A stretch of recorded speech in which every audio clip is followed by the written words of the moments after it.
சினிமாக்கள் சில விஷயம் என்ன பார்க்குறாங்கன்னா, ஒரு விஷயம் அது இருக்குது அப்படின்னா, நம்ம அத சொல்றோம் அப்படின்னா, அதுக்கு நீங்க வேல்யூஸ் அது வந்து நீங்க பயங்கரமா அதுக்கான ஆன்சர் எங்க?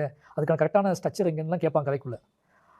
நான் அப்படி அப்படி அதுவே ரொம்ப அபத்தம்னு நினைப்பேன் நான். என்னன்னா, நான் டெய்லி காலேஜுக்கு போவேன், ஸ்கூலுக்கு போகும்போதெல்லாம் ஒரு ஒரு ஒரு சாமி சிலை இருக்கும். அத பார்த்துட்டு டெய்லி போயிட்டுருப்பேன். எனக்கு அதுவும் எண்ணமே நிகழாது.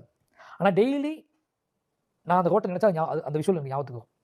அந்த ரோடு என் மைண்ட்ல வந்துச்சுன்னா, அங்க ஒரு சிலை இருந்தது என் ஞாபகத்துக்கு வரும். அது எந்த பாதிப்பும் எனக்கு ஏற்படுத்தியிருக்காது. நான் அந்த எந்த பாதிப்பையும் சோ, ஏற்படுத்தியிருக்கேன். அது கதைக்குள்ளேயும் ஒரு பெரிய பாதிப்பு அது உண்டாக்கணும்னு அவசியம் இல்ல. அவசியமும் கிடையாது. ஓகேங்களா? சில நாள் நம்ம என்னைக்காவது இவ்வளோ நாள் டிராவல் பண்ணிட்டு, என்னைக்காவது மலைக்கு ஒதுங்கி இருப்போம். அன்னைக்கு அத கூர்ந்து கவனிக்க ஆரம்பிச்சிருப்போம். இதுவரைக்கும் நம்மகிட்ட இருந்த விஷுவலு, சாதாரணமா இருந்த விஷுவலு, இன்னைக்கு வேற ஒரு விஷுவலா அது மாறும். மறுநாள் நம்ம அத கடக்க போகும்போது, சாதனை பண்ணும்போது, நம்ம திரும்பி பார்த்துட்டு போவோம்.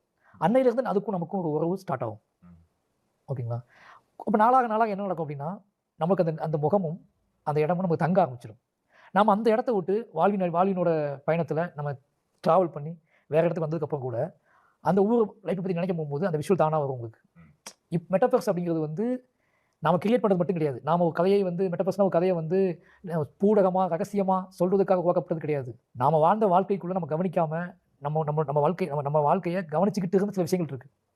அது கவனிச்சுக்கவும் அதுவும் கவனிச்சிருக்கும்ல. நான் அழம்போது நான் மாடு மேய்க்க போவேன்.